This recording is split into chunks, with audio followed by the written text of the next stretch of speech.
Hi everyone. I wanted to go over how we're going to use skills-based literacy activities, visual literacy, in our classrooms this year.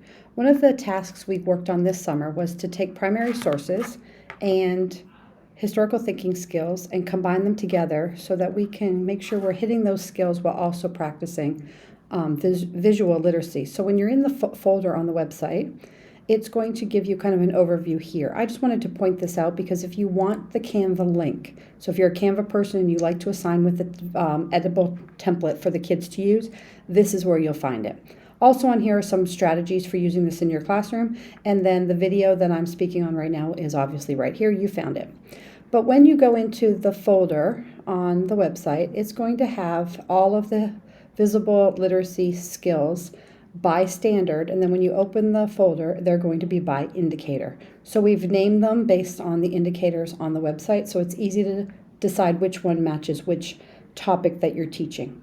For today's lesson, I'm going to just open it up in Canva because it's easier for me to move across this to show you them all quickly.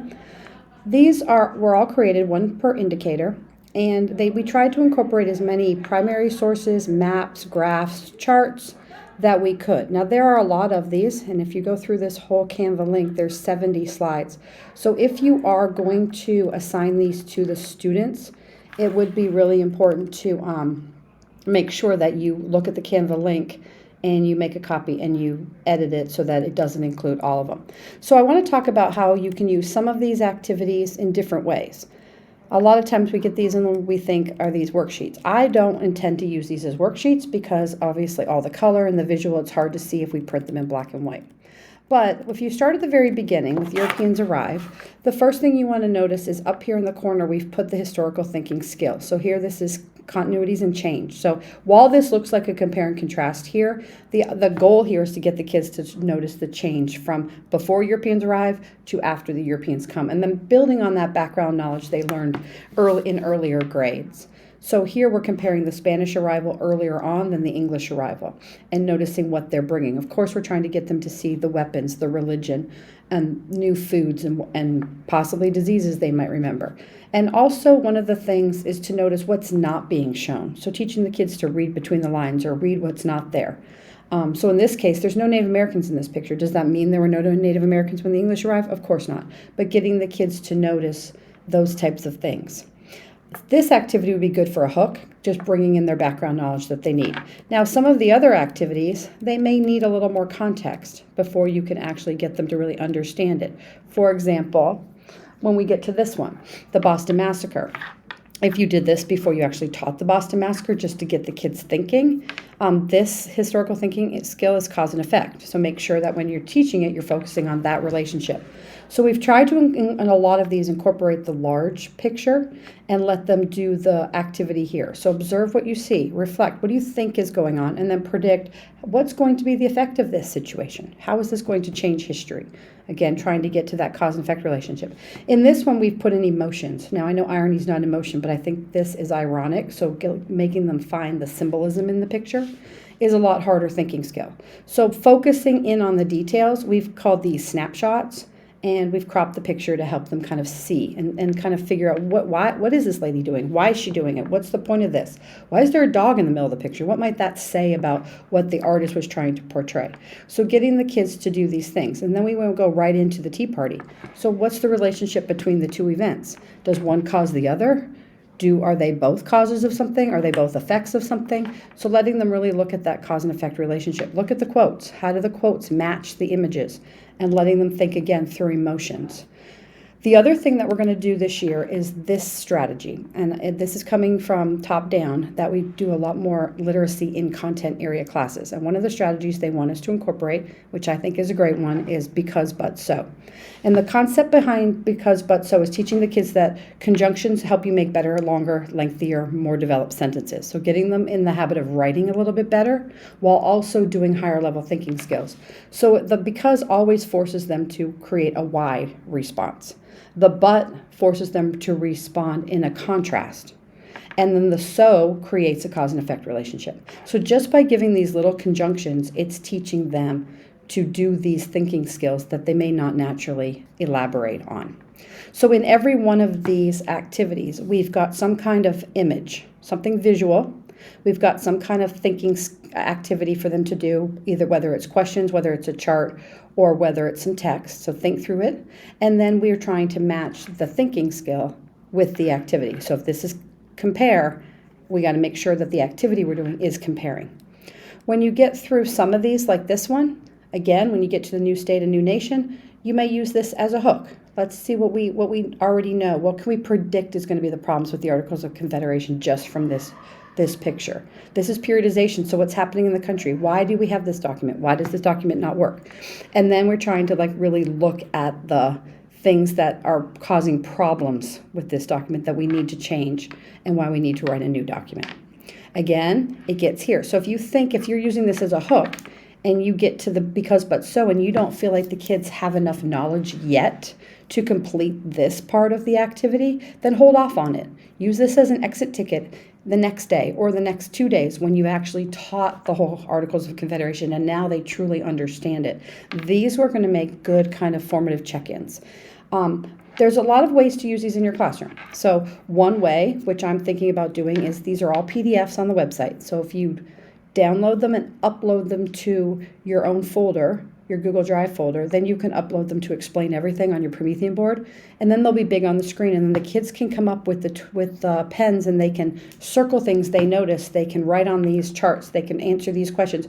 I plan to use a lot of these as hooks into the lesson to get the kids thinking, building that background knowledge before we actually teach them anything. See what they already know, what can they predict based on what they're seeing, and getting the whole class involved. If you want them to be able to see it closer up, then you could just put these in Schoology. You could put the PDFs in Schoology, you can tell them to open it, you can have them look at them. Now, because they're PDFs, obviously they're not editable unless you've got Kami or another extension. If you really want them in slides, you could just screenshot these and then put them in a slide deck and put in text boxes. But I really am looking to get the kids thinking about them and talking about them whole class before I make them do them more as worksheets. The other idea for the ones that are truly visual, like this one, I plan to print these out in color and then put them in page protectors and have one per pair so that the kids can kind of look at them together and they can really analyze them. I've bought magnifying glasses from the Dollar Tree in the toy section, the teacher section, that I put in their little toolboxes on their desk and have them really look at these fine-tuned details so that they can see, right? This is continuities and change. So what's changing? What are we going from? What are we going to? How is this westward movement going to change the West? Letting them think about these things. So you could just have them as on your table and have the kids work in partners or have them work with some Kagan strategy on analyzing all of these. Again, on the next one, there's some thinking skills. So if you printed this on the front, put this in the back of the laminated thing, they could even write on this with the fine point markers, right on the laminate page protector, and then they can write on it and you can go around, talk to the kids about it, and then erase them for the next class period. Another strategy is like this one, it's probably my favorite, looking at John Brown, and maybe they don't understand John Brown and what was happening, so this might not be one you would do as a hook. You might teach the compromises and conflicts, all the compromises, and then teach this, and then kind of relate it back to what they've learned about the compromises. And have them print these up on a half poster sheet, have them laminated, put them on the walls. Let the kids get with a group, give them some Post-it notes. Let them really think about it by using Post-it notes to create their thinking, what they notice, what they see, what's happening on the north side. Really, really fine-tuning these details. Who is that supposed to be? Look at the flags, look at the death, look at who are these people hiding under here. Let the kids really dive into it. Like the math teachers use those white books for that visible thinking, we could create the same kind of idea by just putting these on the walls. I have the white books on my walls in social studies, so I would put this beside it and let the kids do the work on the white book that goes with it.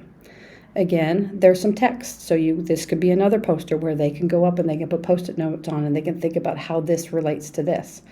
This is contextualization. So what's happening in the country? This is what might be happening in the West. This is what's happening in our own government. So letting them make those context about the time period. The other idea is, you could create these and you could have them gallery walk them. You could put them in large posters and then have the kids with some kind of handout on their desk. You could print this page and you could have them walk around and look at them. You could take the questions off and you could make this into a handout and they walk around and they do the work on it. I keep a notebook, a composition book all year, so my goal is to provide these visually, but have them do the work in their notebook, not actually give them worksheets so that they have a reference to look back on when they're studying. Again, this one's probably my favorite. And they may not be able to do this one as a hook because they won't have the background knowledge on carpetbaggers and all the people heading down from the north to change the south. Again, it's continuities and change, so make sure you're focusing on that. These go all the way through every single indicator. We tried to do a lot of different things with pictures, with text, with graphs, with charts, with maps, with quotes, making us look and compare the two leaders of the time period. And again, looking at these very visual ones and what do you see and looking at the symbols. So there's lots of ways to use them. Again, whole class in the Promethean board and explain everything. Let them come up and participate whole class. Use them as a gallery walk. Use them in laminated little folders on your desk. Let them work through them as groups to really get them thinking. They could be used as hooks. They may be used mid-lesson to check for understanding. They may be used at the end of the lesson. So they take everything they've learned and now they can apply that knowledge to these. The one benefit to these is it's really preparing the kids for the common assessments because a lot of them are application based now. They don't have to know fine little details, but they do need to apply the big concepts to graphics, to images, to text, and see that they can make the correlation. The 11th grade U.S. history test, that is a state test, a lot of their test is application like this. So getting them in the process of practicing with these will make those a lot easier when it comes time to be in 11th grade U.S. history. I hope this helps. I hope it gives you some strategies to use them. Again, pick the ones you love, use them. The ones that you're not sure about, don't use them. If you've got better activities, great. But we wanted to create these so that you're not feeling like I got to do an activity for a thinking skill. I got to do another activity for a primary source. I got to teach all the content. Like you can teach a lot of the content through these visible literacy activities. I hope that helps.